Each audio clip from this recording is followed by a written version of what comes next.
Good afternoon po sa mga lingkod ng Panginoon, sa mga magigiting na estudyante ng Asian Seminary of Leadership. So, ang subject po natin ngayon ay nakapaloob po sa Basic Doctrine Part 1. Ano po? At mag-i-introduction po tayo ng atin pong talakayan sa araw po na ito. At ang pinakapag-uusapan po natin, why we need to study doctrine. Bakit daw po napakahalaga na mag-aral po ng mga doktrina. Po.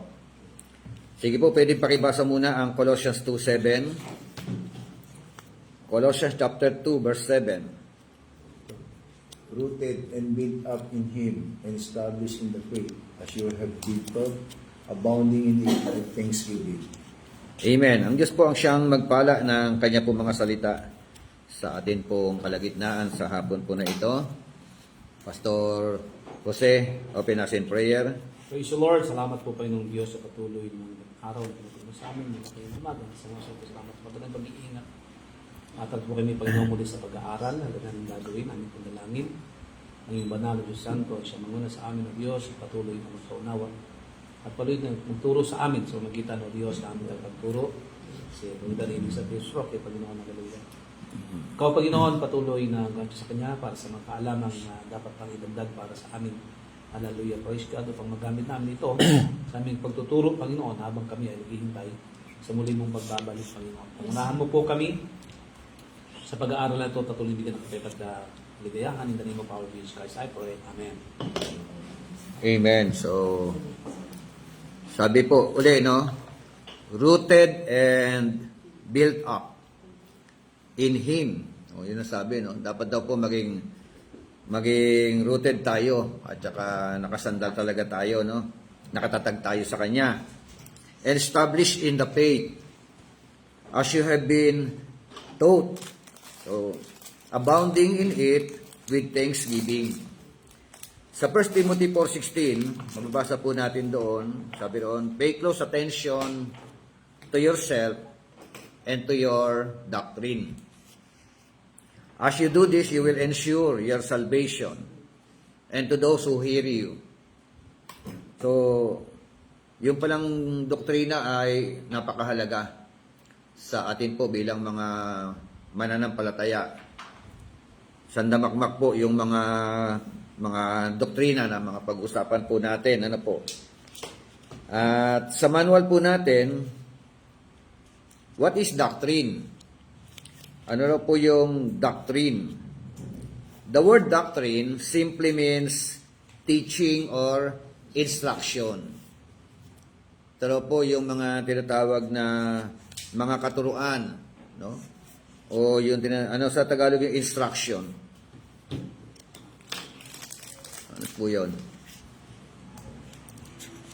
Kasi po, meron po tinatawag na sound doctrine at saka yung unsound doctrine. Dapat po lumitaw po sa atin yung tinatawag na sound doctrine. Yung bang magkaroon tayo ng doktrina na hindi pinagdidebatehan. Diba? Doktrina na kung saan meron kang assurance na ikaw ay tama. Pag sinabing sound, yan po ay tamang doktrina. So, yun po yung ganyan kahalaga. Letter B, a Bible doctrine consists of all that the Bible has to say on a particular subject. So, kaya yung sa tapat, nakikipag-debate sa akin, o nakikipag-discussion. Oo, sabi ko, if it is not based in the Bible, sabi ko, hindi ako naniniwala. No? Kailangan base sa Biblia. At ako'y maglalapat sa iyo ng mga talata. Patutunayan ko ayon sa Biblia. Siya Quran. Di ba? Quran. Wag mo akong anuhan ng Quran. Sa Biblia tayo Kasi para sa amin, ang Biblia ang sole basis ng atin pong pananampalataya. Amen? Yan ang basihan. No? Yung lundo ng basihan ng atin pong pananampalataya pinagkukuhaan. Roman number 2, what is the basic goal of doctrinal study? Ano raw po ang mga pangunahing layunin ng pag-aaral ng doktrina? Baka mamaya mag-aaral ka para makipagdebate ka lang. Di ba? Pagyabang. Kaya pagyabang mo na magaling ka. So hindi po 'yun ang magandang kumbaga sa panuntunan bakit mag-aaral tayo ng mga doktrina na pinag-usapan po natin. Pasok na po tayo, letter A, to give us an orderly understanding of basic biblical truths. Ayan. Orderly understanding. Yung blanco po. In order at nauunawaan. Hindi yung out of order. Orderly understanding. Yung blanco, no? Tama, may blanco. To give us unorderly. Unorderly. Hindi hiwala yung ana. Baka mames, pag naisama yon ano na? Unorder na yon. Yeah. Kaya, AN, yung an. Tapos, orderly understanding of basic biblical truths. Basa nga po ang Lucas chapter 1, verse 1 hanggang verse 4. Sige po. Galang-galang na Teofilo, marami na po ang nagsikap na sumulat tungkol sa mga bagay na naganap sa kalagitnaan namin. Ang kanilang sinulat ay ayon sa tinuro sa amin ng mga tao na buhat pa sa pasimula ay nakasaksi nito at nangaral ng magandang balita. Kaya matapos kong suriin ng buong ingat ang lahat ng pangyayari buhat pa sa pasimula, minabuti ko pong sumulat din ng isang maayos na salaysay para sa inyo, upang lubusan ninyong matiyak ang katotohanan ng mga itinuro sa inyo. Amen. So, kita mo yung pasimula ng sulat ni Dr. Lucas kasi doktor ito, kaya ang kanya po mga pagkakasulat ay talagang siniyasat niya. At siya rin po ang author ng Aklat ng Mga Gawa. Tama po ba? Amen. So, hindi po si Pablo, hindi po si Pedro ang author ng Book of Acts. Si Dr. Lucas pa rin. Biro mo, dalawa yung aklat na nagawa niya, pero hindi naman siya disciple. Hindi naman siya included doon sa 12 disciples.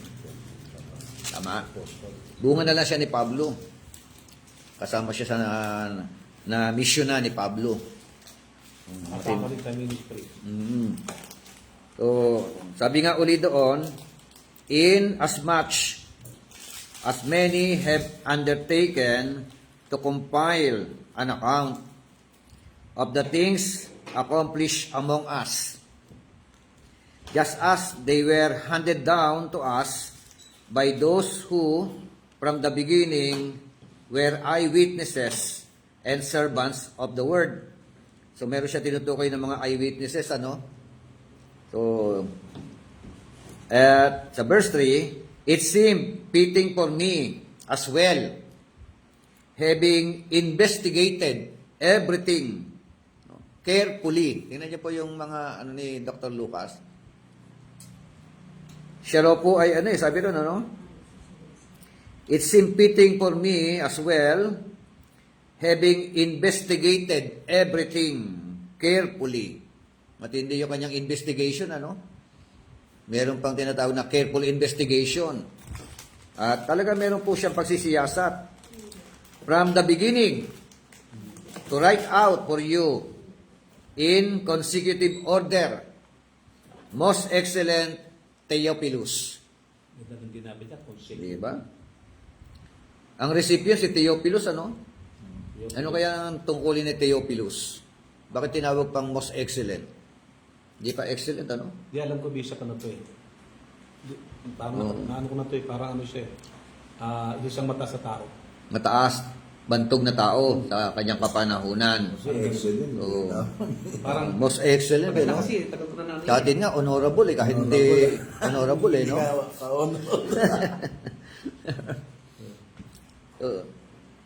Yun ang kanyang, ano eh, dinagdag na titulo ni Mr. Theophilus, ano?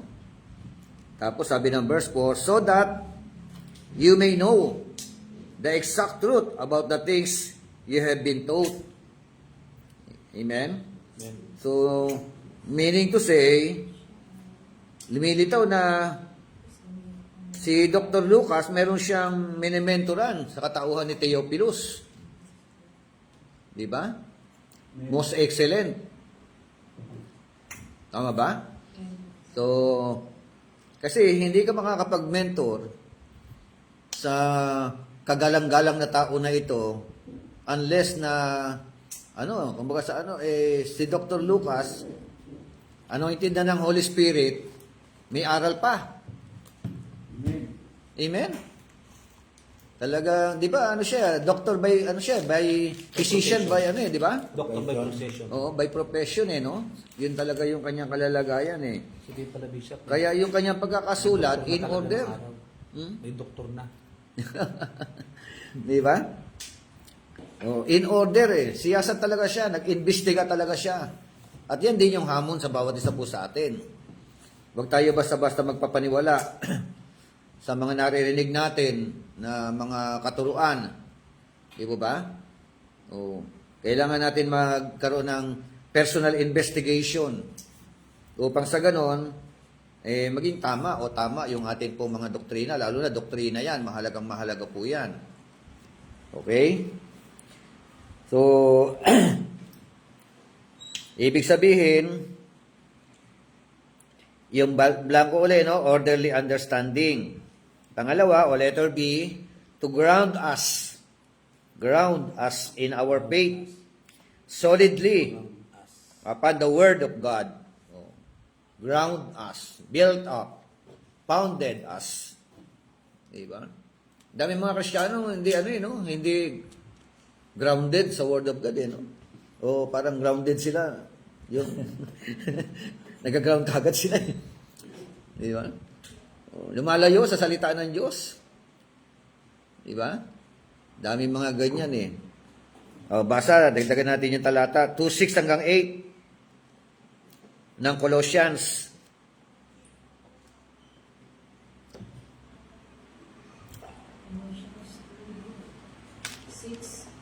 Sapagkat tinanggap na ninyo si Kristo Jesus bilang Panginoong, mamuhay kayo sa paraang karapat-dapat sa Kanya.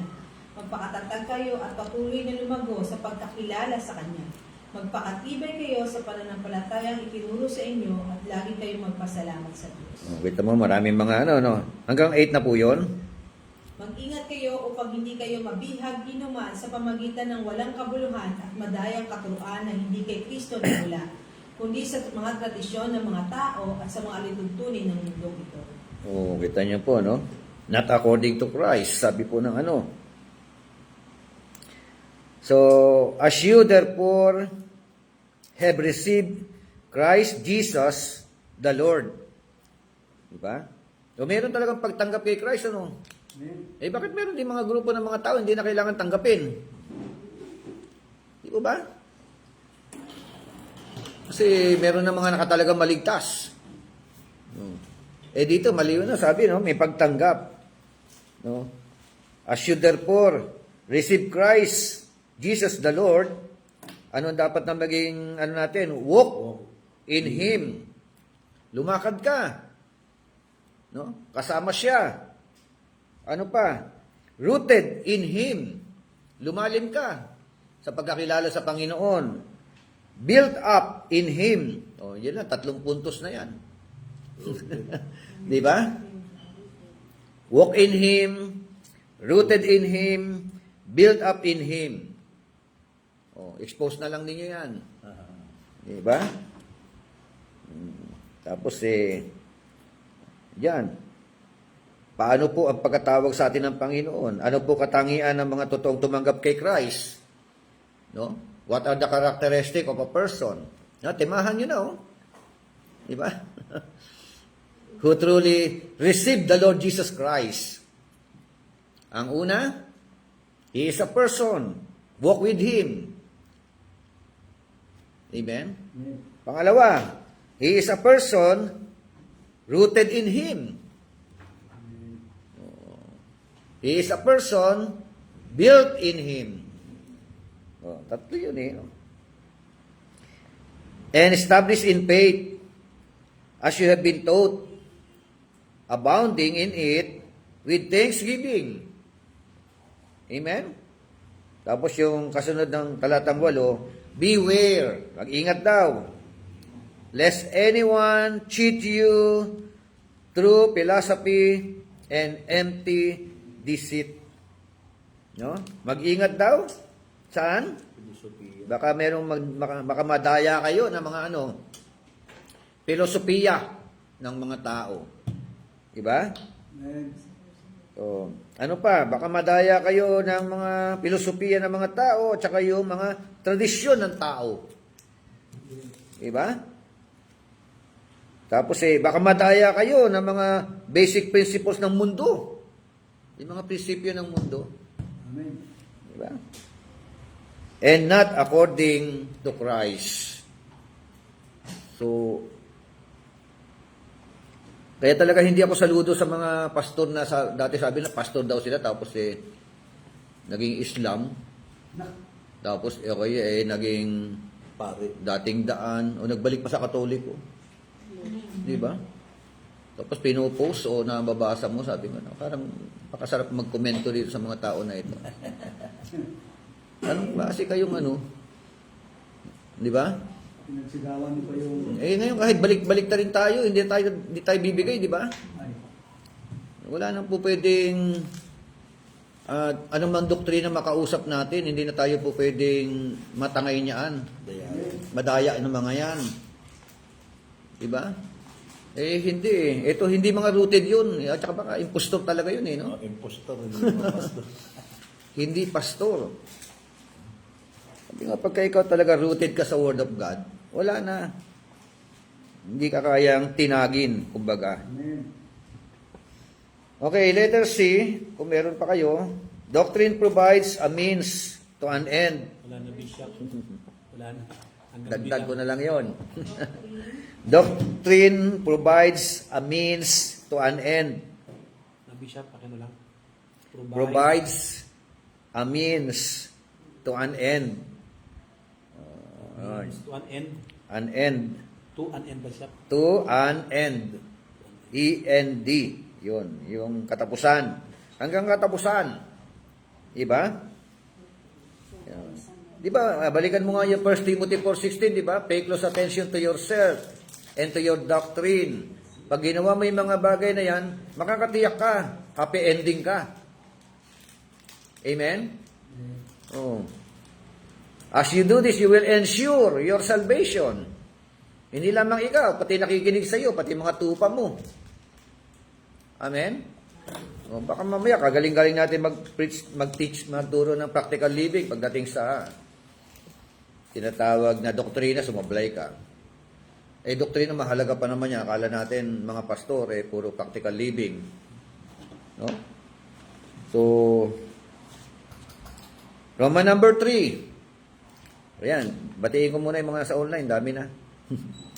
Pastor Angel Jacinto, thank you po for watching from Buruanga. Ayan. Di ba, sir, si Pastor Angel, sir. Nandito yung mga natin, si Pastor Nards, nandito, kailan kami babalik dyan? Okay, so, yun nga pala manual mo, nandito, hindi na maipadala-padala, Pastor Angel, yung request mo. Of course, Pastor Evelyn Pernito. Yan. Sir, pastor na rin ba ito? Pastor Jersey Corson Jeremias. Pastor Ped. Ano ba to? Pedrick. Opo. Kasi yung sulat nag-Hebrew ka Hebrew yung niya, sulat niya. Si Pastor Teodoro Gatioan. Thank you po. Pastora Emily, Yan po yung kapatiran natin from Robis. Ano po? Sister Honora Peralta. So, Marlene Malanya. Pastora Dolores Rubio.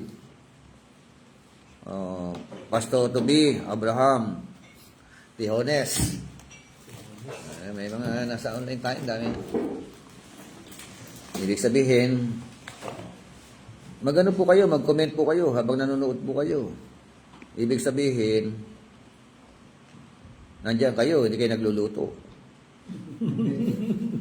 Nagluluto kayo, kinig. May naka-open lang, tapos luto kayo ng luto dyan ng hapunan. Hugas ng plato. Okay na, lilinis ng bahay. Ibig sabihin, nakakasabay kayo sa ating talakayan, mga kapatid. Okay? 3 bagay yun, ano? Bakit? Sabi nga, what is the basic goal of doctrinal study? And Roman number 3, why is it important for us to study Bible doctrine? Bakit daw napakahalaga yung pag-aaral ng doktrina ng Biblia? Letter A, because it was important to our Lord Jesus Christ. Oh, di ba? Si Kristo mismo, importante sa kanya ito. In particular po, yung talatang 17, kapitulo 17, talatang 8 ng John. Basa po. Sapagkat ang mga salitang nasa akin, sa akin ay binigay mo, ay binigay ko sa kanila, at kanilang tinanggap, at nangakilala nilang tunay na nagbuhat ako sa iyo, at nagsipaniwalang ikaw ang nagsugo sa akin. Wow. So, diba? Sabi nga po ng John chapter 7, verse 14 hanggang sumunod na mga talata, hanggang 17. Now about the middle of the feast, Jesus went up into the temple and taught. Isa po sa ministry ng Panginoon yung yung pagtuturo. Di ba? At saka yung preaching ministry, teaching ministry, healing ministry, di ba? Yan po yung mga ministry ng Panginoon eh. Dito nagturo po siya. Sa verse 15, and the Jews marveled and saying, namamangha daw ang mga Hudyo sa kanyang style ng pagtuturo. At ang sabi nila, how does this man know letters? Amen? Paano ang taong ito alam na alam ang kasulatan? Grabe, no? Having never studied. Aba, hindi raw nakikita nag-aaral. Hindi nag-enroll sa sa ISOL. Di ba? Kasi may mga sinagoga sila, may mga rabay sila, may mga teacher sila doon. Di ba si Paul nag-aral kay Gamaliel eh. Pero ito, walang enroll ang ating Panginoon Jesucristo. Panginoon yan. Amen. Di ba? Kaya talagang sila, nagmamarvel sila eh. Nagugulantang sila sa karunungan ng ating Panginoon eh. No. Sabi ng kanyang mga salita. Talata 16, Jesus answered and said, my doctrine is not mine, but His who sent me. Amen. Oh, di ba? Ang aking mga teaching, hindi akin yan. Galing yan sa nagsugo sa akin. Amen. Oh. Anong talata na hanap nyo? John chapter 17, verses 15 hanggang 18. O 17 pala.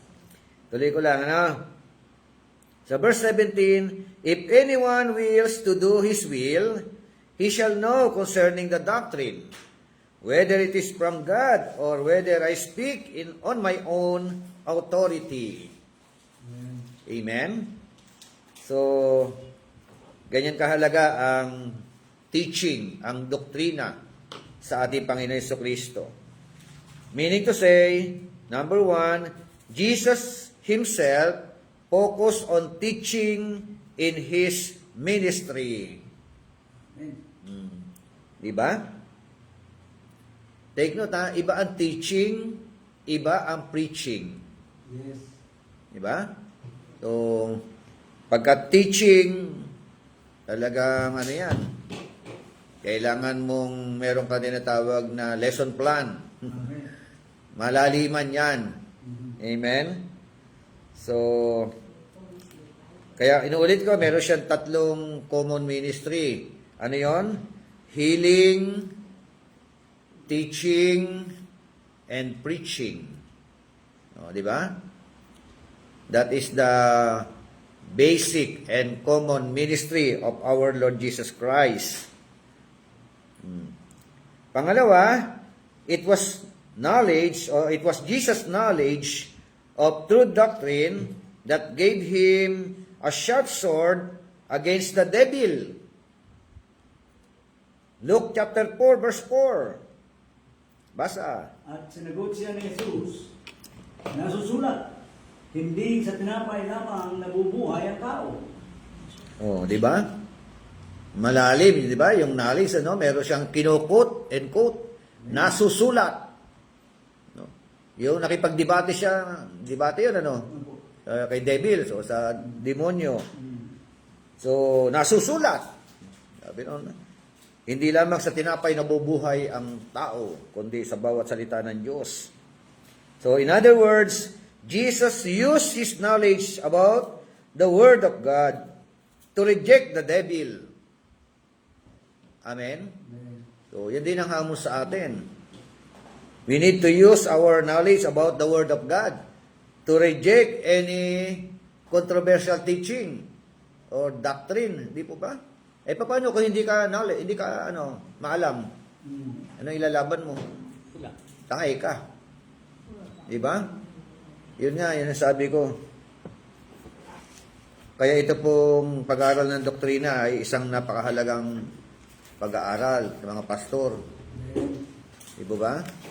Kaya siguro maraming pastor na madaling di ba? Stumble, sa faith, dahil nga mababaw yung kanila pong tinatawag na foundation. Tama, rooted Colossians, Dapat built up, rooted. May ugat na po. Yes. So, ganun din po, Jesus instructed us to do the same. In Matthew chapter 28, verse 20. Basa po.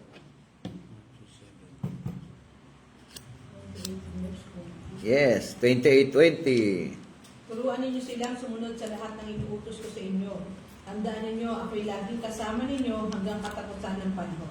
Di ba? Turuan ninyo sila na sumunod sa lahat ng mga aral na itinuturo ko sa inyo. Amen? Baka sinabing teaching talagang yan. Yan ay pag-aaral ng malaliman ng mga salita ng Diyos. Amen. Pangalawa, letter B, because it was important to the disciples. Acts chapter 6 verse 4. Yun na, binasa natin kanina. Luke 1, 1 hanggang 4. Pero yung Acts 6:4 na lang po. Samantala, iukol naman namin ang aming panahon sa panalangin at sa pangaral ng salita. Kita nyo, Saan daw dapat i-google ng mga nila ang kanilang mga buhay. But we will devote ourselves for what? To prayer and to the ministry of the word. Amen? How can you minister of the word properly kung hindi ka rooted? Amen. Amen?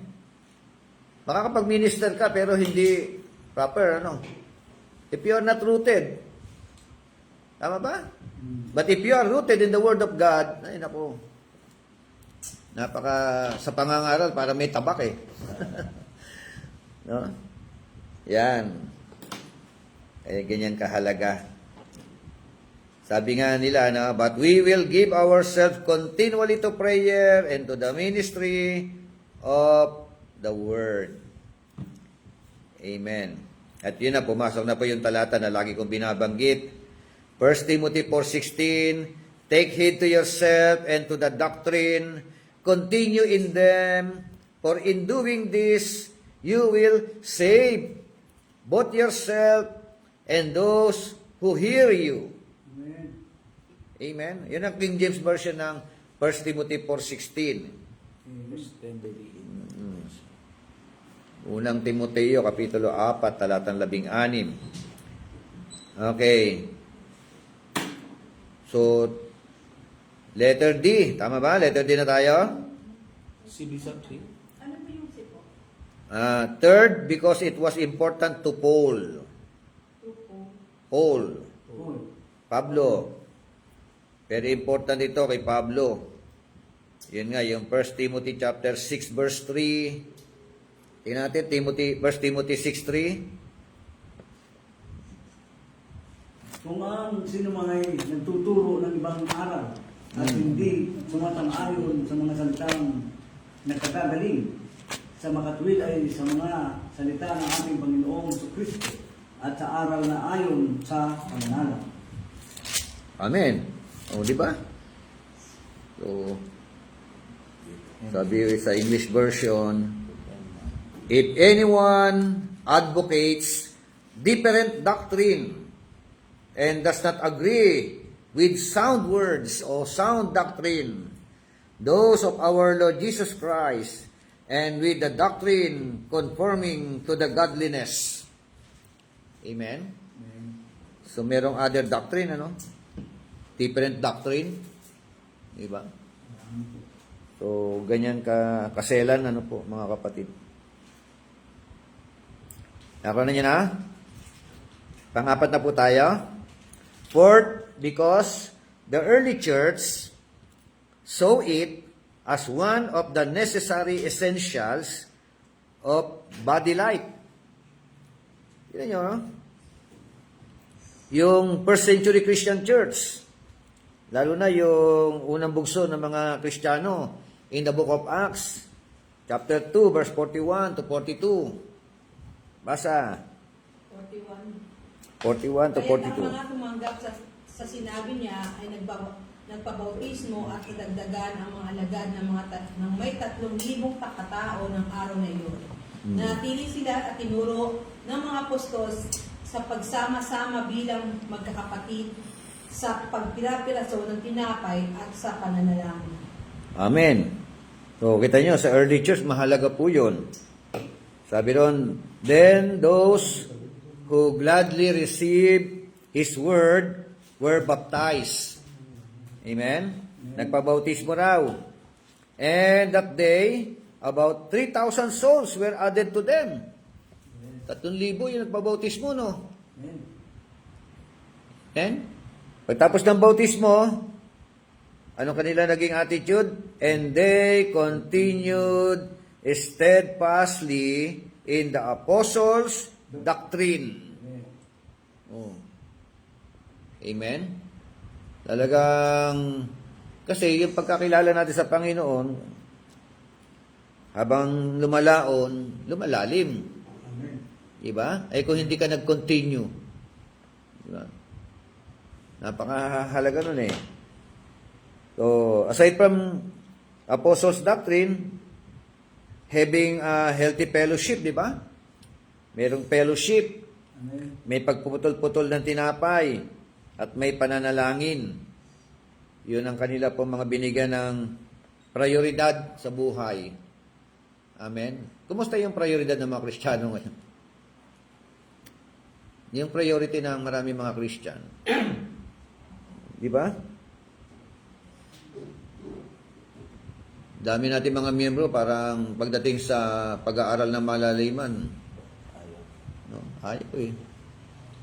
Di ba? Umatin nga, every Sunday, hindi pa continuous eh. O, paano lalago?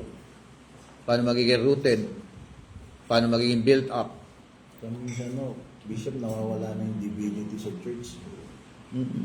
Parang nababaliwala na po yung mga holiness. O, yun nga. Parang ako-compromise na sa worldview. Di ba? Parang social life, ano? Sosyalan na lang yun. Kaya, kuminsan, yun iba, makita natin, marami sila. Pero obserbahan mo yung way ng worship nila. mundo na eh, no? Makamundo. Oh. Nawawala na yung tinatawag na yun, saan mo, solemnity, o talaga yung ano. Ito, sa totoo lang, hindi naman paramihan yan eh, dapat yan palaliman. Mas maganda marami pero malalim. Amen? Amen. Oh. Sana. Sana ganun, ano? Marami na, malalalim pa. Pero karamihan kasi nagpaparami lang. Karamihan ng marami, mabababaw. Kasi nagpaparami lang sila. Magaling magparami pero mahina sa Yung quality. pundasyon. Yung quality of teaching. Oo, yung quality teaching, yung talagang ano, lalim ng turo. Puro basic teaching lang ang alam. Ayun, puro itching ear. Yung pa, ilitid tenga, no? Ayaw nilang pakinggan. So, ay, yun din ang hamon sa mga mararami, no? Okay, marami kayo, pero be sure na yung mga miyembro ninyo, founded, rooted, ano? So, meron akong kaibigan, no? Sila po ay, ano, produkto ng G12. So, dami sila. Pero aminado siya na ano na mabababaw, di ba? Mababaw. Magastos. Ito ba yun, di ba? Wala na mag-gastos ang G12. Parang bayad. Maraming ano, di ba? Parang hindi ng doctrines eh. Oo, di ba? Obligation no.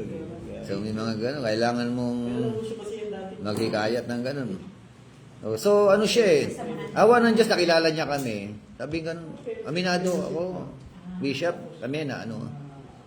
Okay, marami nga kami pero hindi mga founded. So, pwede pa magbukas kayo ng Bible school sa amin. Yun, pinag-open kami ng Bible school. Diyan sa Balagtas. Kay Dr. Marlon Manayon. So, ayun. Marami sa kanilang mga workers ang nakagraduate ng Bible school. So, di ba? Kasi paano mo... Ano ginamit paano kami sa Quezon din? Hmm? Quezon din ginamit nila. Ason. ASOL. Yung hanggang ngayon yun ano. Yan po. Kaya mahalaga yung ano, maging founded talaga tayo. Letter ano? Sabi nga doon, they continued steadfast in the apostles' doctrine. Pag salitang steadfast, continued steadfast for what? Di ba? Sabihin talagang pinanghawakan nila yung doktrina ng mga apostol. Pagpapatibay. Oo. Hindi sila matinag diyan. Amen? Oo. Magiging matatag. Yes. Pagtitibay. Kaya pag may pumapasok na doktrina, talagang inabakbak ni Pablo yan eh. So number 2, to continue steadfast is to persevere. Yun daw po, yung ibig sabihin ng continue steadfast. To persevere, to give constant attention to a thing. Diba? Nagbinibigyan daw ng tinatawag na tuloy-tuloy na atensyon. To be devoted to be in constant readiness for. Yan po ibig sabihin ng salitang persevere. Amen? Steadfast. Ganyan po. So, ganyan sana ang maging lundo o resulta ng mga mananampalataya sa atin pong kapanahunan. Amen. Letter E. Bishop, yung ano? Ano yan? Early church, ano? Letter D. Early church. Early church. Yung blanco. Opo, sige po, continue. Okay. Letter E or PIP. Because it is God's means of processing the development of our Christian character. Wow. Ito na po yung paraan ng Diyos para magkaroon ng tinatawag na progreso, no? Progressive development. Yeah. Pati character, no, na-develop eh. Amen?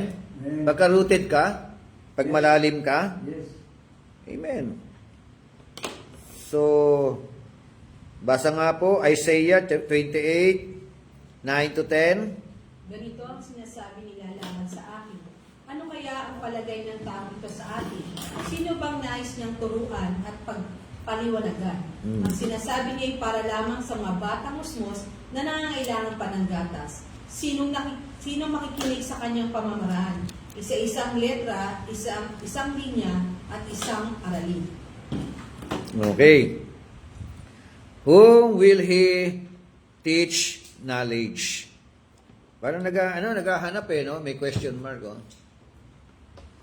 Sino yung gustong maturuan ng malalim na katuruan?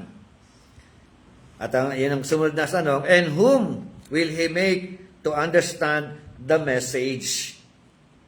No? Those just weaned from milk, those just drawn from the breast. For precept must be upon precept, precept upon precept, line upon line, line upon line. Here a little, there a little. Amen? Di ba? Nagsisimula sa pagiging baby Christian. Di ba? Tapos, nanasain mo yung gatas. Na yung gatas ng salita ng Diyos. Di ba? Hanggang, ganun lang. Wala naman, meron ba biglaan na rooted? Wala.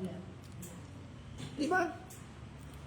Pati mga maturity natin, utay-utay eh. Little by little precept upon precept. Kung hindi ka, nagbababad, meron bang mabilis na lumalago? At meron matagal lumago? Very Bishop. Minsan kasi may mga past, kasi problema rin kasi nung nagtuturo Bishop. Kasi noon, bago-bago pa lang, isa narinig ko sa mga pastors na gano'n. Isa mangaral ba? Mabuti pa si ganito. Bago pa lang. Pero malago na. Ganun ba? Tapos, ang iba sa atin dito, ang tatagal na, mga baby pa rin. May mga Kasi ganun ako ba? naman, Oo. amen naman ako ng Tama araw. ba yun? Tama. Pero, mali, Bishop. Kasi may infant talaga sinasabi si Pablo going to Oo. maturity. Going to maturity. Oo. Pero how about if, yun nga, sabi ng pastor, tagal-tagal nyo na. Pero, Labas pa rin di ba? Meron ganun, Bishop. matagal na talagang Matagal na, pero hindi pa, pagkain gusto, gatas pa rin. Meron ganun. Pero yung sinasabing parang infant ka kagad, halimbawa, ang nasa 7 years old ka pa lang, halimbawa, kung sa tao ba, 7 years old ka pa lang, pero ang isipan mo, parang naman 18 o 21 anyos ka na, parang mali yata. Pag kumilos ka, parang kung 21 years old. Parang may mali doon. So, hindi tinan nyo, kasi merong mga, tama yun, merong talagang yung progresibo ang paglago. Siguro No? knowledge. Oo, pati Pwede, yung pero knowledge, hindi pa pati rin yung lahat. kaalaman. Hindi pa rin lahat, Bishop. Hindi pa rin lahat. Pero, hindi lahat. Merong naiiwan talaga. Hindi ibig sabihin siya, Oo. pero talagang maring knowledge, nakakakuha ka, pero hindi lahat ng ng ikaw, hindi lahat ng dapat malaman, darating at darating. Kasi may panahon na itong ganitong mga salit at aralin, may panahon na kailangan dumating talaga sa iyo para maintindihan mo. Meron. So, may mga panahon. So, yun nga. Halimbawa, matagal ka na. Ayun lang di siya. Di ba? Nagpabaya siya. Oo. Yung panahon na dapat na lumalago ka Oo, na, yun. Lumampas siya. naiiwanan ka. Naiwanan siya. May mga ganun, di ba? yes po. Problema rin di siya ng yun, ng tagapagturo niya. Tagapagturo o yung tao? Yung tao siguro. Kasi sabi rin niya O pareho. Hindi ba? O pareho. Kasi Di ba? Both side yun. Kaso sa akin tuturuan, parehas lang. Paano kung kung ganun na talaga siya? Kasi meron kasi iba na baby kasi, yung mga na baby ba, yung mga, di ba? Karami sa mga baby, iba naging naging parang Hindi po, kahit kaisipan. kinukorek mo na siya, ganun pa rin siya. Oo, Hindi ba kasi... yun? Iba naman yung pag-correct, iba naman yung yung sabi natin parang Di ba sabi knowledge sabi nga dapat mga tagapagturo na kayo eh. Oo. Oh, meaning to say, mga ibig sabihin, yung mga tao na tinutukoy niya, matatagal na. tagal niya nang kasama. Kaya lang, Oo. Baby pa nga rin talaga mga ano, Oo. immature ka nga. Oh, immatured. Oo. Si Pablo, sinabi niya yun. Oo. Pero doon sa pinagsasabihan niya, contemporary tayo ngayon. Ibig sabihin, yun. both side doon. Oh, meron Hindi din ko meron mga magpapaturo. immature, meron din mga immature na mga Oo. miyembro Sa tayo panahon niya. na Hindi, dapat ganun din. tagapagturo na rin pero hanggang Oo. ngayon gatas pa rin ng Ganun din. Pakain, o, At sa panahon natin ngayon, pinakain. meron din mga tagapagturo na parang nagiging immature yung ano nila. Hindi na itatama ba? Pagtuturo. oh, nagiging immature sila because of the preacher or the teacher. Yung iba. Yung iba. Di ba, Bishop, may kasabihan na, aba, kung nasa grupo ako, doon ako. Parang ganun, bakit may mali na? Doon pa rin. Kasi nung araw, may pastor kami. Dahil may passion ako, meron akong hunger sa Word of God. Personal, nag-ano ko. Nagpupunta nga ako sa Arroyo eh. Sa JIL. No, nakikinig ako doon ng mga discipleship. Punta ako doon. Eh nalaman ng pastor namin. Tinanong ako, bakit nakakarating ka pa roon para makinig o magano ng discipleship. Nagdadagdag. So, hindi ko lang masagot sa kanya na nakukulangan ako sa aral mo. Tama. Yung nga, Bishop, sabi ko. Di ba? Oo. Kahit ako, Bishop, ng panahon ganun ako eh. No. Lahat na, pinasok, kasama libre seminar mo. Pasok, Oo, di ba? Botin. Ayaw mo na sabihin direktahin kasi ang babaw kasi ng turo niyo, pastor. Parang ganun. Di ba? May baras. Oo, may mga ganun din. Pero case to case basis 'yun. May mga pastor naman na talagang very anointed mangaral, pero yung mga miyembro, di ba?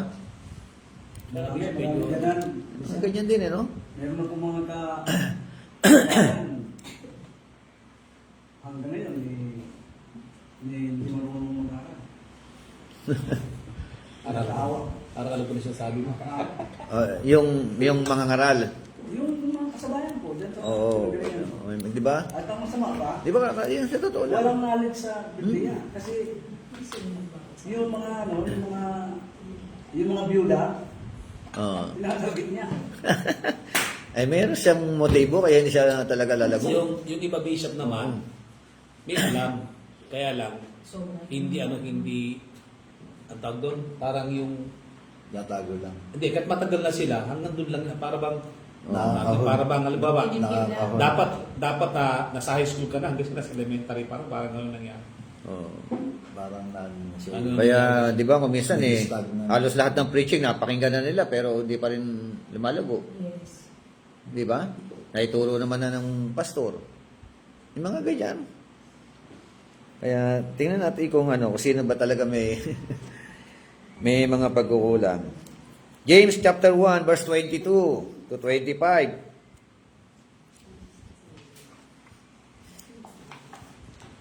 James, Santiago. But be you doers of the word, and not hearers only, deceiving your own selves. For if any be a hearer of the word, and not a doer, he is like unto a man beholding his natural face in a glass. For he beholdeth himself, and goeth his way, and straightway forgotteth what manner of man he was. But whoso looked into the perfect law of liberty, and continued therein, he being not a forgetful hearer, but a doer of the word, this man shall be blessed in his deeds. Di ba? Sabi nga because it is God's means of progressing the development of our Christian character. Sabi na, no? But be doers of the word, Amen. not hearers only. Kasi maraming hearers only, no? Hindi doers of the word, eh. When you are hearers only, dinideceive mo yung sarili mo. No? Great deceiver. Kasi sarili mo dinideceive mo, eh.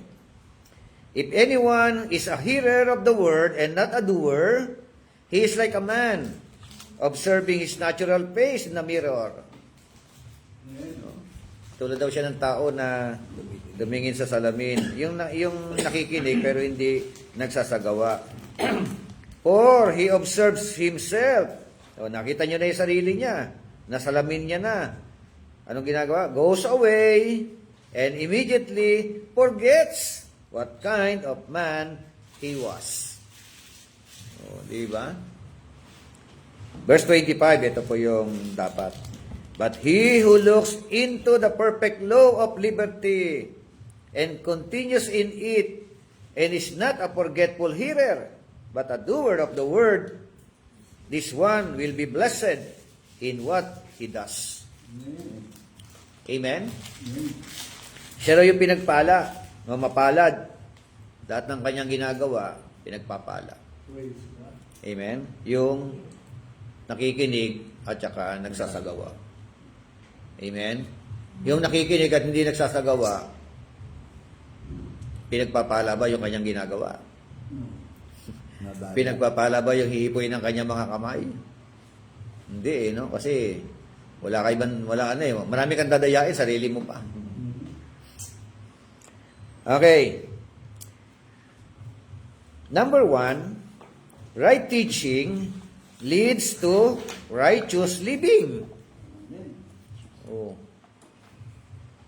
If you have a right teaching, it leads to righteous living.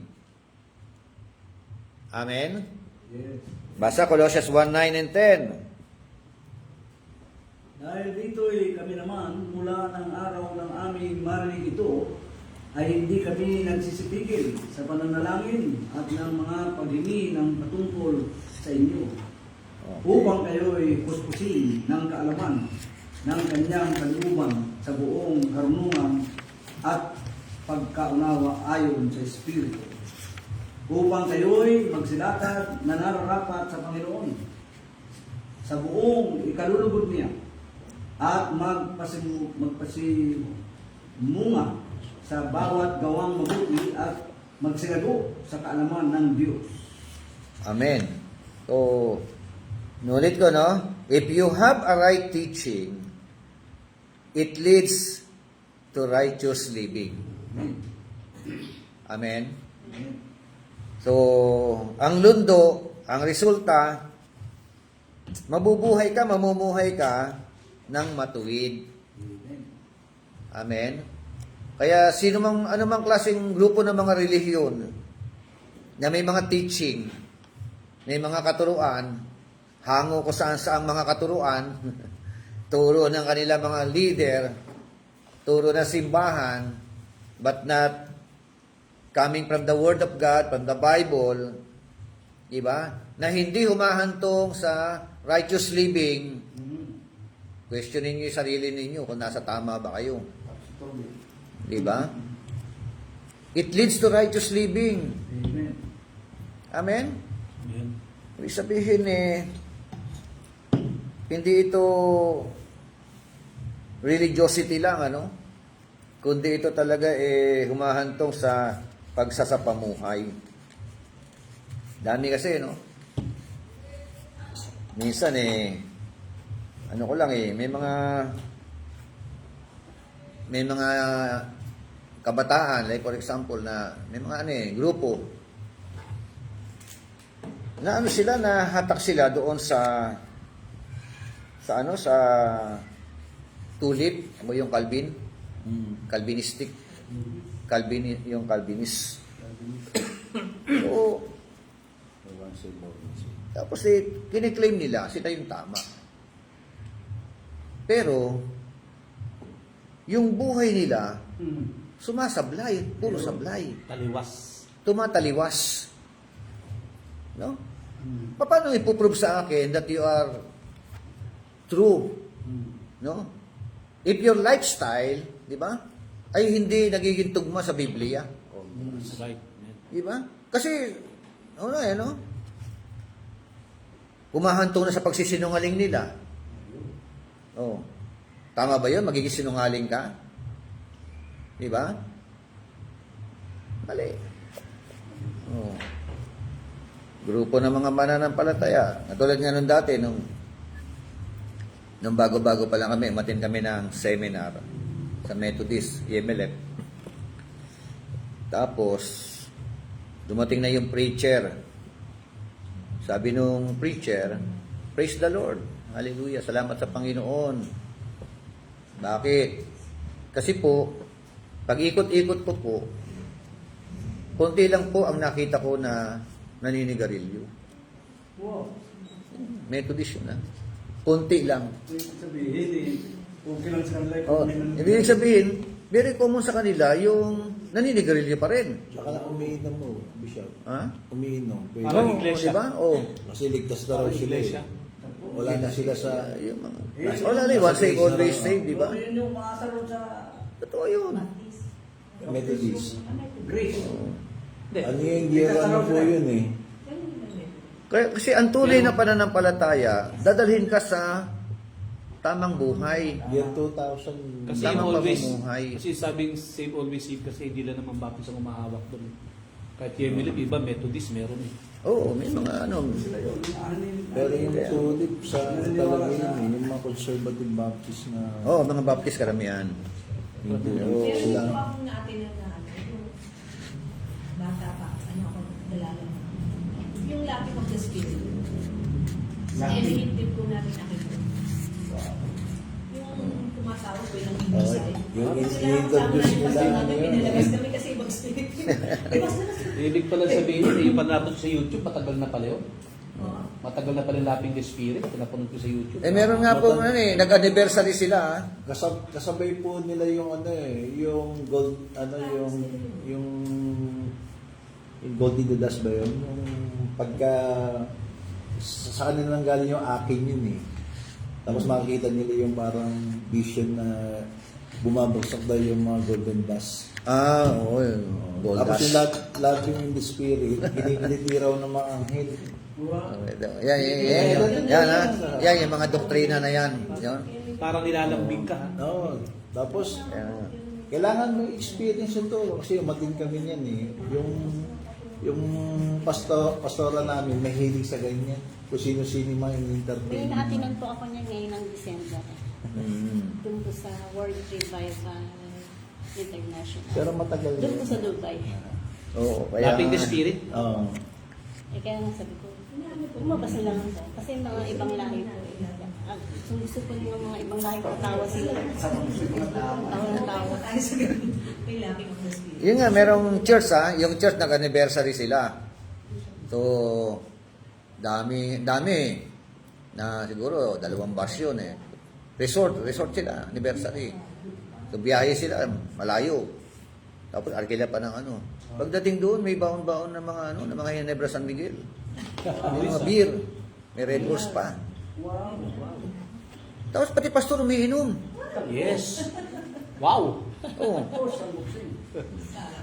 Diba? Anong klaseng, ano yan? Nasaan yung righteous living? Yes. Tapos pag lasing na bishop, Diba? bishop pagka lasing na, kanta na ng Oo. huling LD. Wala may pinagkaiba sa mundo, no? Kasi ang kapiliran po nila, Bishop, yung pangalan daw nila, it's already written. Written na, kaya, Kaya hindi kahit na mabubura. magkasala, tapos hindi lang ng tawad, okay lang. Paano yung Revelation Kasi 3:5? po tao lang daw po sila. Kasi po tao lang daw po sila nagkakasala. Kaya nandun po yung grace ni God. Yung grace ni Lord. So, ano po eh. Ito, napakalinaw po ng Colossians 1:9 to 10. If you have the right teaching, ang kasiguruhan nito, it leads to righteous living. No? Kaya nga, sabihin mo, you have the right teaching, and yet, your life is not in accordance. Di ba? To your teaching. Questionable eh. Yeah? O sabi doon, for this reason, we also, since the day we heard it, do not cease to pray for you, and to ask that you may be filled with the knowledge of His will, in all wisdom and spiritual understanding. Yan ang prayer nila, no? Ano pa yung additional prayer? That you may walk worthy of the Lord. Amen? Fully pleasing Him, being fruitful in every good work, and increasing in the knowledge of God. Tingnan niyo pinagsama yung practical life at saka yung knowledge. No? As long as nag-i-increase ang knowledge mo, ito naman, it leads to righteous living. Amen. Amen? Oh. Dapat to pabanal. Pabanal na pabanal. Yun. Habang nakikilala mo ang Panginoon, talagang dadalhin ka sa kabanalan. Oh, another one. Righteous teaching leads to Christian freedom. Oh, ito baka Christian freedom. Mali na naman ang interpretasyon. John 8:31 to 32. Sinabi naman ni Jesus sa mga Hudyong naniniwala sa Kanya, kung tinutupad ninyo ang aking aral, kayo ay tunay na mga alagad ko. Makikilala ninyo ang katotohanan at ang katotohanan ang magpapalaya sa inyo. Oh, amen, ano? So, sabi nga, then Jesus said to those Jews who believed Him, meron palang Hudyo na naniwala sa Kanya. Ang sabi niya sa kanila, if you abide in my word, you are my disciples indeed. And you shall know the truth, and the truth shall make you free. Huh? Eh, mga Diyo ang kausap niya. Sumagot sila. They answered him, we are Abraham's descendants and have never been in a bondage to anyone. Kumontra na. Oh, di ba? Nakapagdebate pa talaga, no? Kumontra na. Hindi ka diba? Lahi kami ni Abraham. At kailanman ay hindi kami naging alipin ng sino man. How can you say you will be made free? No, di ba? Tapos sumagot ang Panginoon. Jesus answered them, mostly assuredly I say to you, whoever commits sin is a slave of sin. And a slave does not abide in the house forever, but a son abides forever. Verse 36, therefore, if the Son makes you free, you shall be free indeed. O yun yung conclusion yan no? Kung sa ganun, kung totoong kayo ay pinalaya ng anak, no? Kung nasa inyo ang anak, para gano'n na rin no? Magiging malaya talaga kayo. Ay marami nagkiklaim na sa kanila ang si Kristo. Pero alipin pa rin ang kasalanan. Sinungaling. Oh, di ba? Ang tunay na kay Kristo, lumalaya. Amen. Nagiging malaya. Hindi malaya sa paggawa ng masama. Malaya sa pag-iwas. Amen? Mali na, no? If the Son makes you free, if the Son is in you, parang ganun lang yan you shall be free indeed. Amen? So, number 3, right teaching leads to sanctification. Sanctification. John 15, verse 13, you are already clean because of the word which I've spoken to you. Malinis na kayo dahil sa mga salita na binanggit ko, sinabi ko sa inyo. In John 17:17, sanctify them by your truth, your word is truth. Amen? Kita niyo anong ginagamit ni Lord? To sanctify yung mga mananampalataya. The word of God. Amen?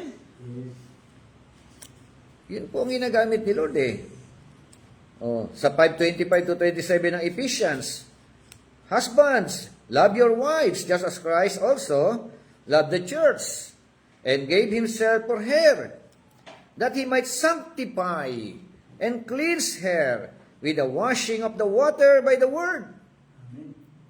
Ano ginamit? Ano ginagamit?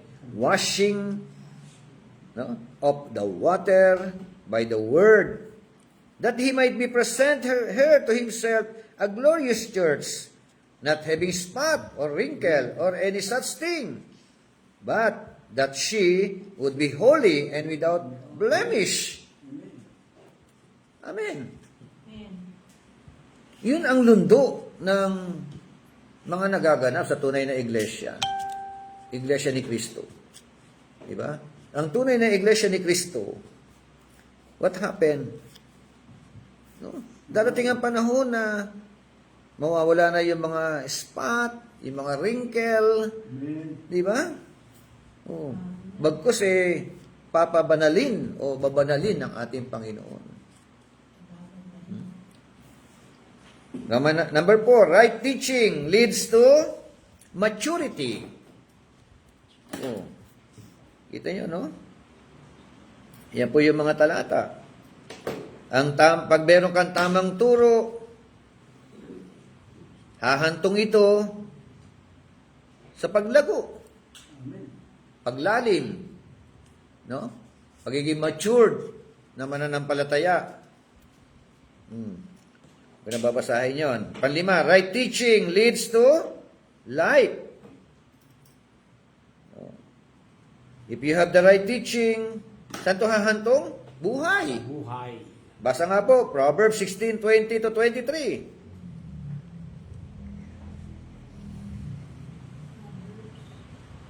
Siyang nag-iingat sa salita ay makakasumpong ng mabuti, at ang nananalig sa Panginoon ay mapalad. 23? 20 to Ay, hanggang 23. 23 po. Hanggang 23. Ang pantas, tayo ito sa puso ay tatawaging mabait, at ang katamisan sa mga labi ay nagdaragdag ng kahatulan. 22. Ang kaunawaan ay bukal ng buhay sa nagtatamo, ngunit ang saway ng mga mangmang ay siyang kanilang kamangmangan. 23. Ang puso ng pantas ay nagtuturo sa kanyang bibig at nagdaragdag ng katotohanan sa kanyang mga labi. Amen. So malalaman mo pag nagsalita yung pantas, ano? Amen. Diba? Yung taong matalino, pag nagsalita, alam mo, Yes. malalim ito. No? Alam mo rin kung mababaw. Amen? Kaya huwag ka na magsalita para para hindi ka matansya. Para hindi ka matibay. Di ba? Tumahimik ka na. Okay. Yun ang sabi ng Bible, ano? Sabi ng ng talatang 22, understanding is a fountain of life. Amen. To those who have it, no? Bukal ng buhay, ano? Yung pagkaunawa. Siya ko na yan. Proverbs, ano? 16:22. But folly brings punishment to fools. O yung mga mangmang daw, mga bintas. Oh. Pintas. Ano, parang ano ha? Parang Pantas, AIO. pintas. Pintas. Diba? Pantas at pintas. Punishment no? Parusa, palo, o ano. At sabi nga uli ng talatang 23, ang pantas daw, a wise man's heart, ang puso ng pantas, ginagabayan niya ang kanyang bunga. Dila. Amen. Di ba? Maingat magsalita. Amen. Ang pantas. Yes.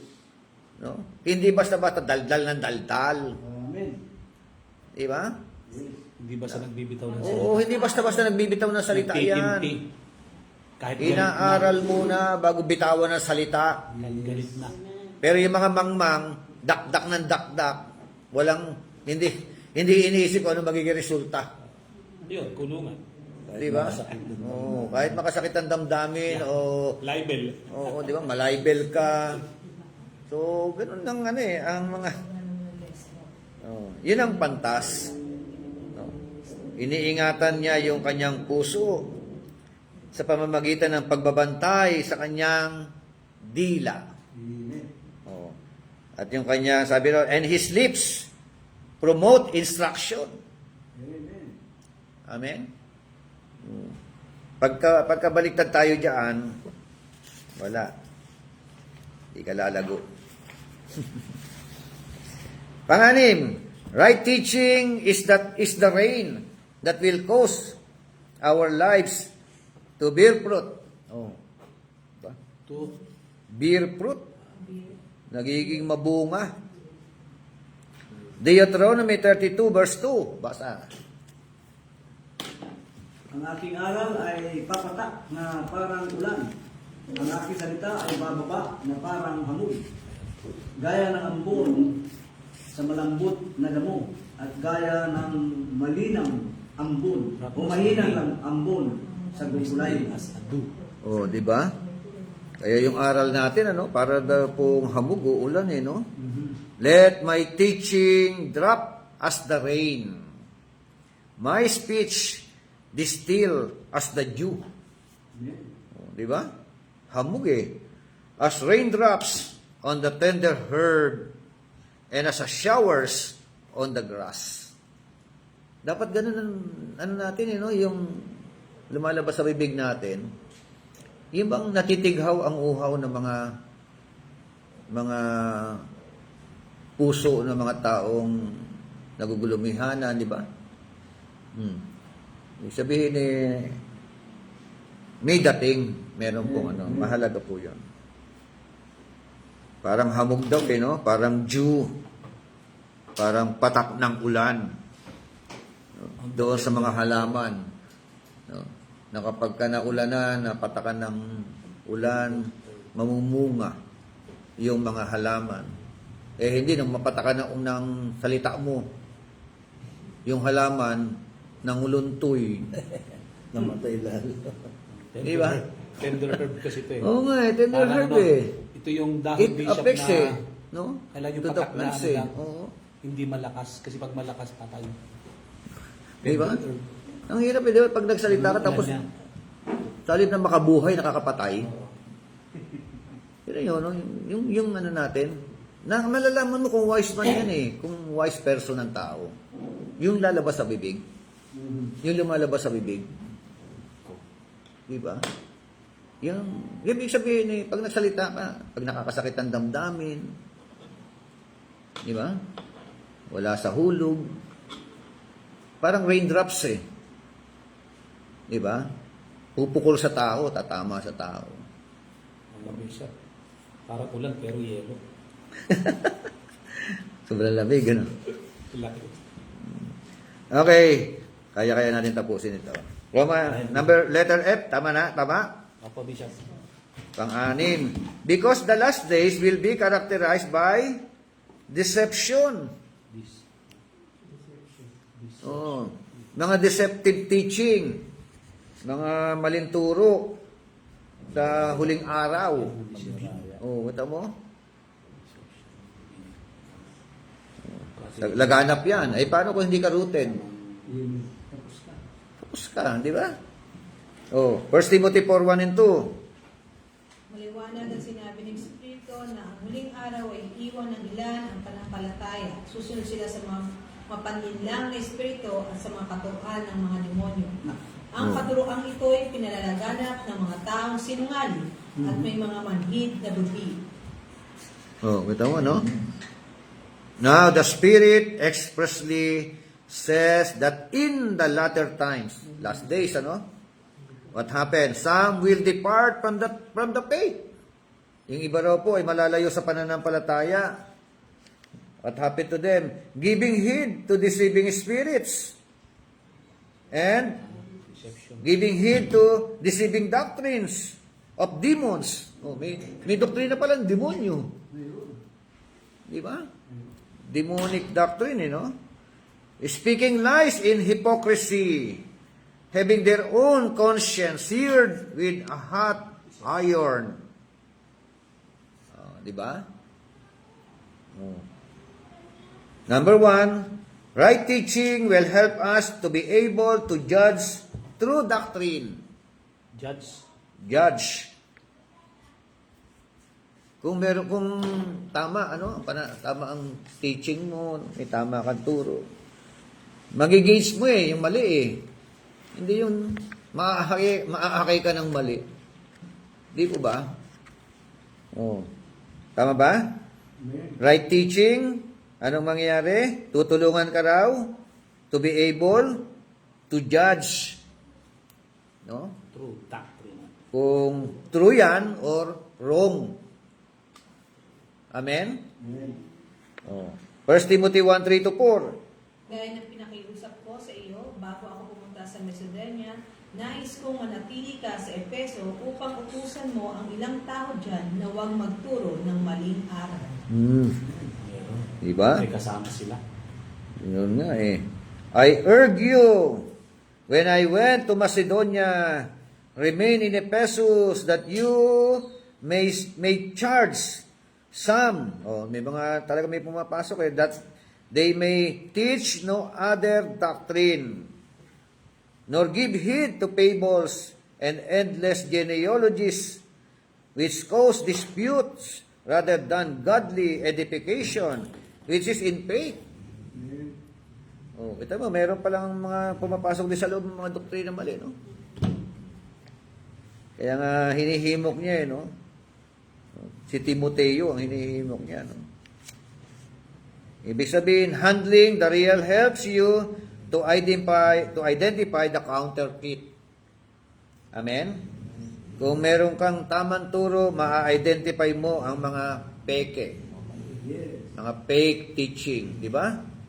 Unless we have studied doctrine ourselves, we have not confidence to know other doctrines. Amen? So, ibig sabihin, tayo muna, lumalim po tayo sa doktrinang meron tayo, tama, sound doctrine. Ngayon po, pwede ka pong makinig din sa iba, pero nakikita mo ang loopholes. Ang tendency po, pag baby Christian ka, huwag kang makikinig sa iba. Amen.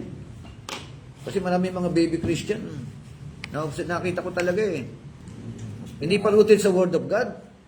Nakinig kay Eli Soriano. Oh. What happened? Naniwala kay Eli Soriano. Yung tuloso po. Naging piloso potasyo na nga. Diba? Magpakalalim ka muna para malaman mo kung ano yung mga mali na mga turo ni Eli Soriano. Diba? Pero kung mababaw ka at makinig ka sa maling turo, kahit makinig ka sa halimbawa, makinig ka sa indoctrination, halimbawa ng Iglesia ni Cristo, o di, sa pool, baby ka pa lang di ba? Kahit makinig ka nga kay mga Muslim o sa Islam matadala ka, baby ka nga Di ba mga saksi ni Jehovah? Nakakalungkot, may Kristiyano na raw nung inaralan ng mga saksi ni Jehovah, ba? Yun daw ang tama. Tama na sila. Sumapi. Meron daw kami ganun. Di ba? Yun daw ang totoo. Di ba? Yun nga Ang sipag pa naman ng mga yung mga watchtower, yung mga, di ba? Ngayon, sipag nila. May mga pwesto-pwesto sila sa mga gilid-gilid ng mga maraming tao. Pag kumatok ko sa bahay, ginaalis yun. Pero pagka Pagka may alam sa Word of God, pagka sinabi, pag-usapan natin kay Kristo, aalis sila. hindi, takot na rin makipagdebate. Pag sinabi, Alam nila kung malalalim to, iba natin to. Hanap na tayo iba. Yung maloloko natin. Yun na lang yun no? Ano na yun, kung na-doktrina na sa kanila na pag may alam, iwanan nyo. iwanan. Yun, Pero pagka hindi sila. Pag walang alam, sige. Hindi sila. Oo, yun. Kaya, yun nga, yung May mga na sila ron. nang walang alam. Okay, number 2. Right teaching will keep us from going astray. Hindi ka na malalayo, maliligaw. Proverbs 5:23.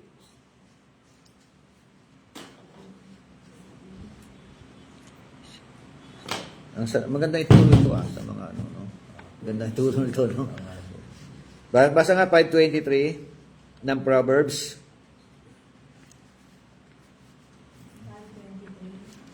He shall die without instruction, and in the greatness of his folly, he shall go astray. Di ba? Pwede palang mamatay pa no?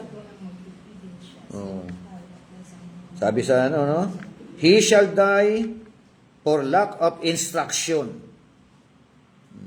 Merong mga Kristiyano na nawawala talaga, Dahil nga kulang ng aral. And in the greatness of his folly, he shall go astray. Naliligaw ng landas. Pangatlo, right teaching will keep us from being blown about. Ephesians 4:14. Sabi doon, driven before the wind of its new doctrine. Gusto ko yung number 3? Number 3, From being blown about. blown. Yung inihipa ng hangin. B-L-O-W-N. W-W-N. Blown.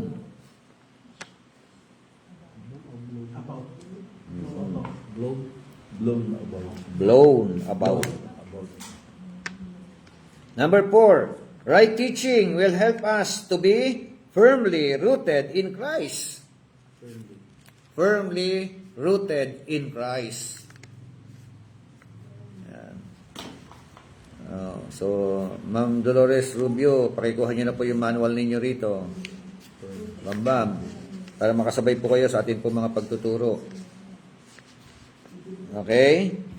Firmly rooted, yung pong pang-apat. Palima, right teaching will give us confidence in spiritual warfare when the battle is raging. Spiritual warfare. Oo.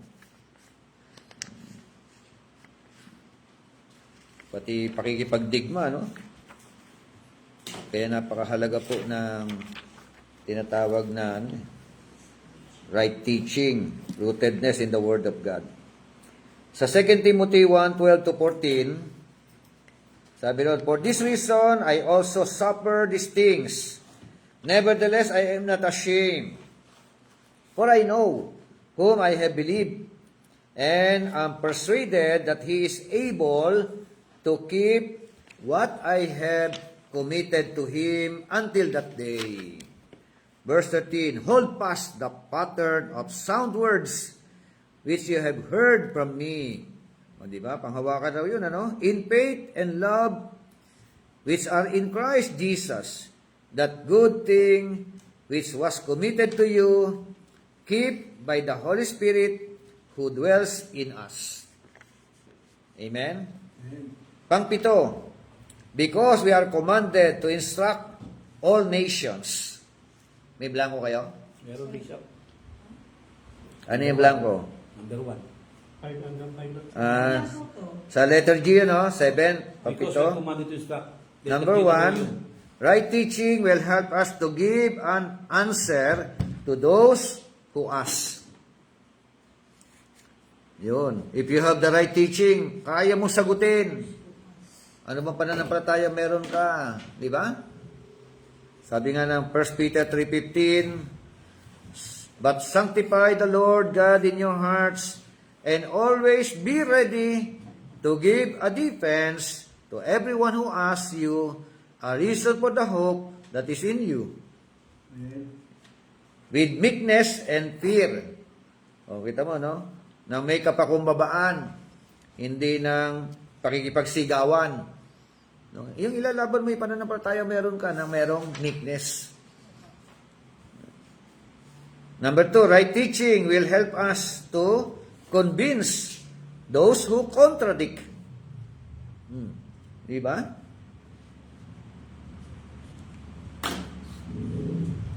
Makukonvince mo raw yung pong mga Kumata, di ba? oo. Kaya nga minsan sabi, sarado kami. Buksan natin, may susi ako. Katoliko di kandado kami. No? May susi ako. Sabi ko sa kanila, sige lang po, okay lang po. Basta makinig lang po kayo. Tsaka na po kayo tsaka natin pag-usapan. Habang nakikinig, unti-unti binubuksan naman ni Lord. Amen. Di ba? Yun lang eh. Pangatlo, right teaching will enable us to teach others. Amen? Yan daw tayo ng kakayanan, magturo sa iba. Amen? Kasi malakas ang loob mo eh. Pero kung mali ang turo mo, di ba? Okay? 2 Timothy 2:2. Letter H. Because right teaching will bring peace to God's people. Always remember that peace is the opposite of confusion. Amen? Kaya kapag ka nagtuturo ka, tama ang turo mo, hindi sila mako-confuse. No? Malilinawan sila. Yes. Oo. Letter I. Because doctrine affects our fellowship. Amen? It is hard to have fellowship with those who do not hold these truths. Amen? O, maapektuhan pati fellowship eh. Mahirap daw magsama kapag magkaiba kayo ng pananaw sa buhay o mga doktrina pinanghahawakan. 2 John 9:11, 9 hanggang 11. Letter J. Because doctrine determines destiny. Amen? Oh. Pati yung patutunguhan natin sa kabilang buhay. Malaking bagay po yun. There is only one way to life. But now, both now and in eternity. One way. Kasi di ba yung doktrina nila, sumapi kayo sa amin. Di ba?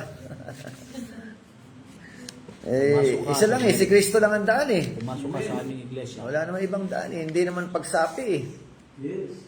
Kundi kilalanin ang ating Panginoon Kristo. Siya yung, sabi niya, I am the way, the truth and the life. No one can come to the Father except by me.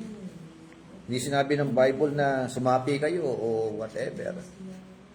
O magpabautismo kayo o ano ba? Pumasok daw sa nagkapilya. Okay, letter K. Because good doctrine makes one spiritually rich. Wow. Oh, di ba? Rich. Tingnan mo yung katabi mo, rich ba? Rich. Di ba? Nagpapayaman. Di mayaman. Di ba? Sabi ng Proverbs 8:8 to 11, all the words of my mouth are with righteousness, nothing crook or perverse is in them. They are all plain to him who understands, and right to those who find knowledge. Receive my instruction and not silver, and knowledge rather than choice gold. For wisdom is better than rubies, and all the things one may desire cannot be compared with her. So, higit pa pala ito sa kayamanan, higit pa sa ginto, di ba? It is better than rubies. Ano ba itsura ng rubies? Ano, Bishop? Para di siyang diamante. Parang diamante, gano'n. Parang Merong diamond, Kulay gano'n. red po. Red. Gano'n ang ano, no? Rubies po red. Rubies red. Ano mas mahal? Ruby o diamond o gold? Tayo. Ruby siya naman. Yung diamond. Diamond po mahal. Mas mahal. Mahal pa rin. Para mga ano, no? Pero yung wisdom daw, it is better. Kasi parang nung panahon Bishop ng Kwan, parang magkakatumbas lang yung diamond at rubies. Yung mga ganun. Sa panahon yun. Pero may mga carrots yan, ano? Okay, so pagka ikaw malalim masalita ng Diyos, daig mo pa yung super yaman, ano? Amen. Amen? Hindi kumpara sa rubies. Nandiyan yung kayamanan panlangit, L. Because good doctrine makes one wise. Oh. Ito yung talata natin, no? Proverbs 9:9. Agtas. Basa nga po yung 9:9 ng Proverbs.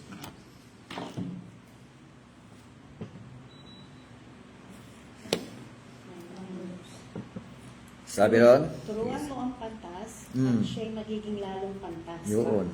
Yung turuan mo matuwid at siya'y lalago sa pagkatuto. Lalago sa pagkatuto.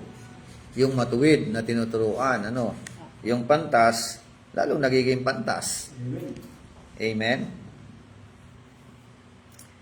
So, sabi nga ng Proverbs 4:13, take firm hold of instruction, do not let go, keep her, for she is your life. Amen. Proverbs 19:20, listen to counsel and receive instruction, that you may be wise in your latter days. Oh, sa mga huling yugto ng buhay mo, magiging matalino ka. Amen. So, right teaching is hated by the wicked. Oh, ayaw to ng mga wicked. No? Psalms 50 verse 17. Right teaching is desired by the fool. Despised pala by the fool. Oh, ayaw din po ng mga mangmang. Di ba? Kaya nga lalo nagiging mangmang eh. And finally, because God restoring the teaching ministry of the church, that the church might fully enter into the purposes of God. Amen? Amen. So, Roman number 4, what are the requirements for doctrine? Kaya ba? Kaya Bishop. Kaya pa, no? Sige, letter A. Doctrine must be sound. Requirements po tayo, ha? Pag sinabing sound, wasto. Clear wasto. Yun ang kahulugan doon. Tama. No? Hindi yung may tama. Clear wasto. Letter B. Doctrine must be pure. Ano? Titus 2, 6 hanggang 8. Yun. Ibig sabihin, Dalisay. walang no mixture. Di ba? Walang dagdag bawas, no? Walang dumi. Pure yan no? Letter C. Doctrine must be based on scripture. Ayan. Kung may doktrina ka, kailangan nakabase sa salita ng Diyos talaga yan. 2 Timothy 3:14 to 17. Amen. Letter D. Doctrine must be practiced or obeyed. Oh. Practice. Practice. Oh. Kaya, sabi ko nga, di ba, yung natin kanina, kung meron kang doktrina, hindi ka naman humahantong sa righteous living. Ayan po, Romans 6:17. Ano sabi?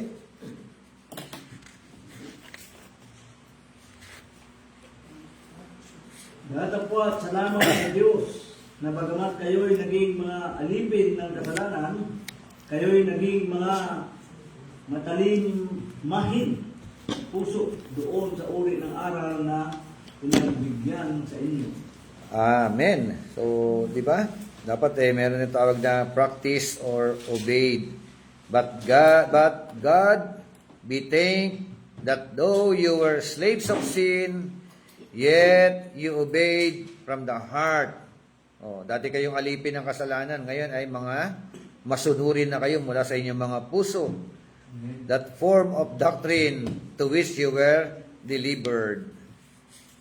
Amen. Roman number 5. What should be our attitude toward doctrine and the Word of God? Ano po ang dapat na maging attitude? Nehemiah 8:1 hanggang 6. Kita nyo sa Lumang Tipan, meron na palang interpretation. Di ba? Nehemiah. Nehemiah 8:1 to 6. Sumapit ang kapatang buwan ng taon at ang mga Israelitay nakabalik na sa kanilang bayan. Nagtipon-tipon sila lahat sa Jerusalem, sa liwasang bayan, sa harapan ng pintuan ng tubig. Hiniling nila kay Ezra na pari at dalubhasa sa kautusan na kunin ito ang aklat ng kautusan ni Moses na ibinigay ni Yahweh para sa Israel. Kaya't ng unang araw na ikapitong buwan, kinuha ni Ezra ang aklat. Dinala niya ito sa kapulungang binubuo ng mga lalaki, babae at mga batang may sapat na gulang at pangunawa. Mula sa pagsikat ng araw hanggang sa katanghalian, tapat na binasa niya ang kautusan sa harap ng taong nagtitipon sa liwasang bayan, sa harap ng pintuan ng tubig. Ang lahat ay nakikinig ng mabuti. Nakatayo si Ezra, ang tagapagturo ng kautusan, sa isang intablanong kahoy na sadyang ginawa para sa pagkakataong iyon.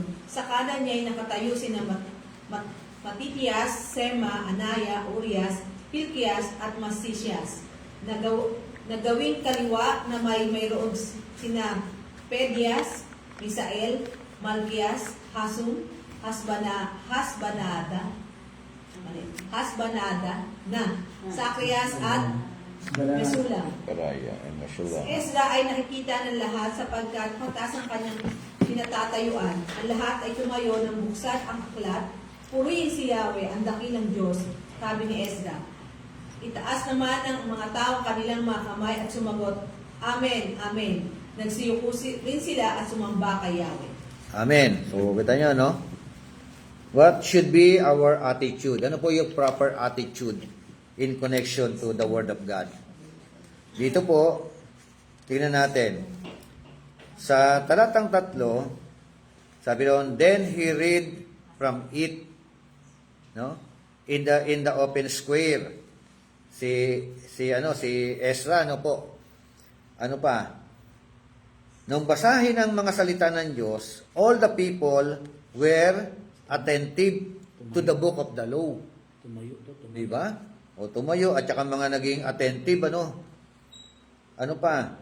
Sa verse 5, so Ezra the scribe stood on the platform of the wood. Tumayo siya, di ba? Sa mataas na lugar, sa pulpito, platform.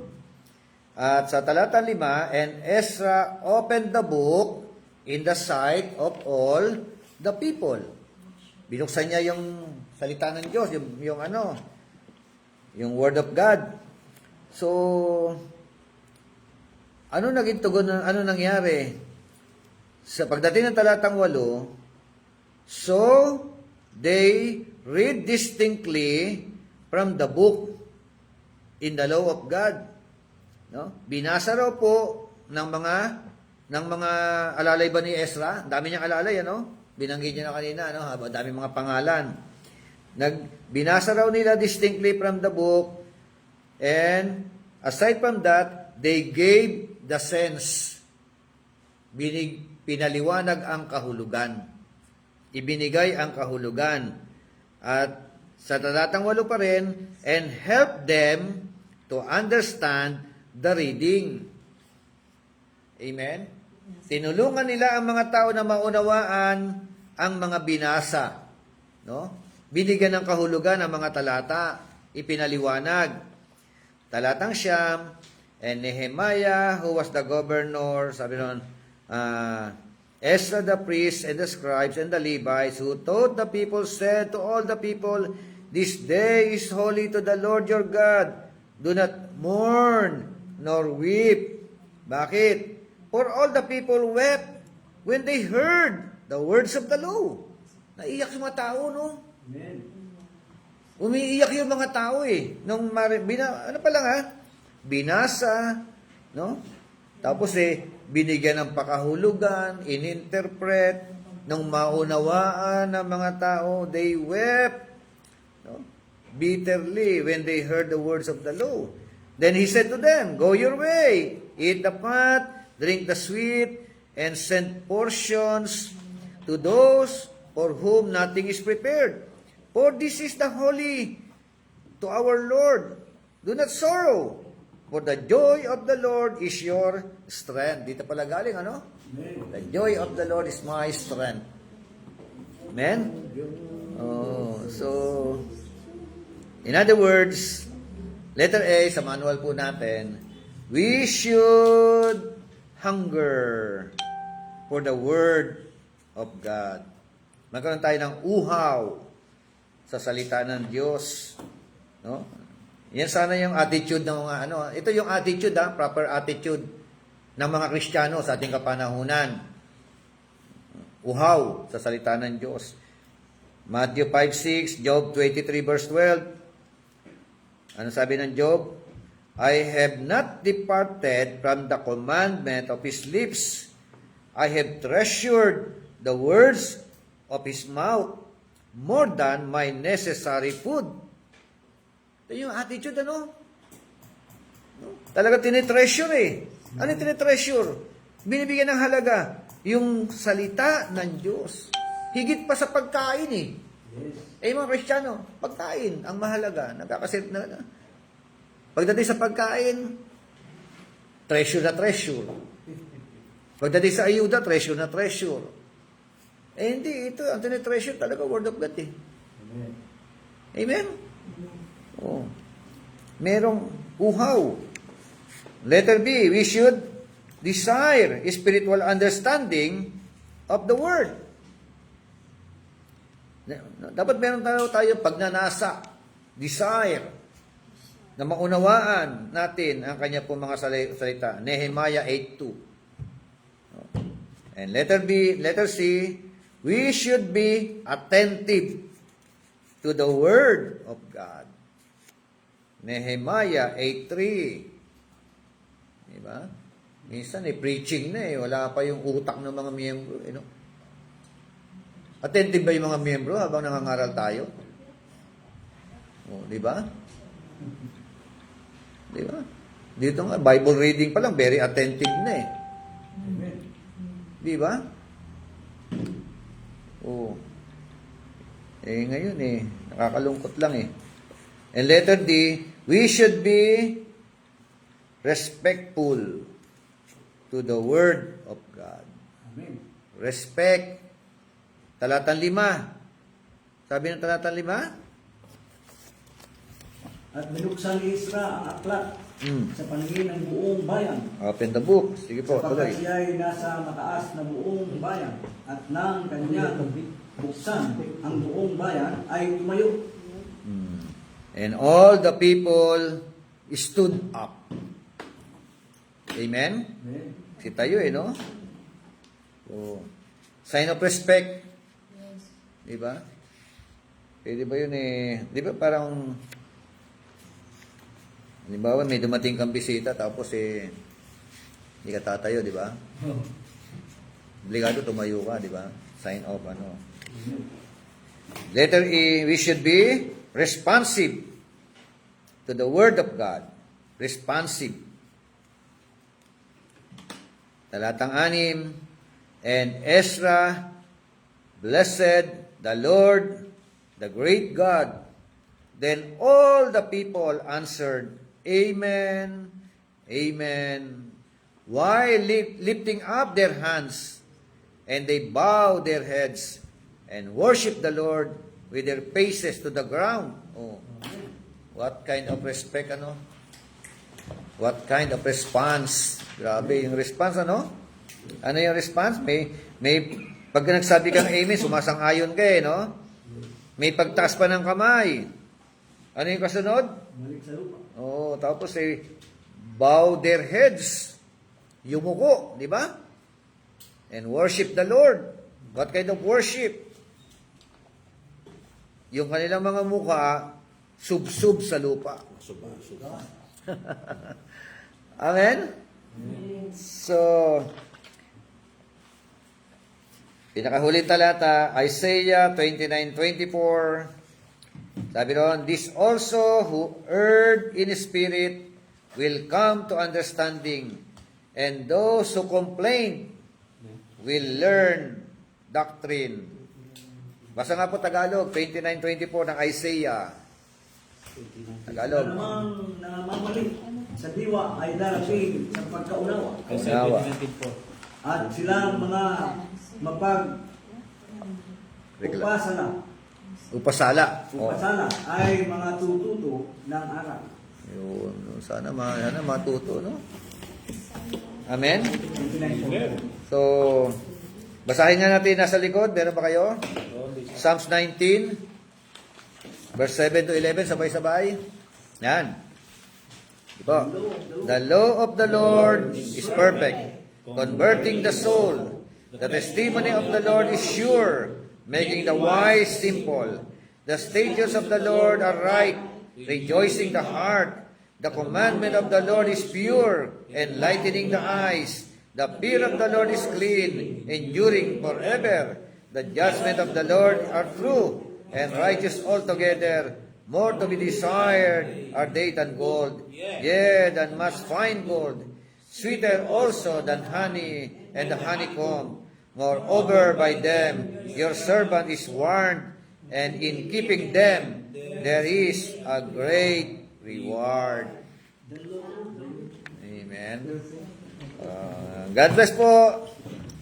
Natapos natin yung unang lesson. So, sunod natin pag-uusapan, the doctrine of the Scripture. Amen? Bible naman. Ibig sabihin, bawat lesson ito, isang subject yan. Kaya, hindi ko lang kung kailan natin doctrine of the Scripture, ilang pages. So, that's all po. Thank you po sa mga nasa online. So, Pastor Dolores, pakikuha nyo na po yung manual ninyo. Dalawa po yung manual ninyo nakaabang. Hermeneutics at saka yung Basic Doctrine 1 po. Okay, thank you po sa mga nasa online dyan. God bless. Ganun din, Sir Abraham, Peones, Dambam.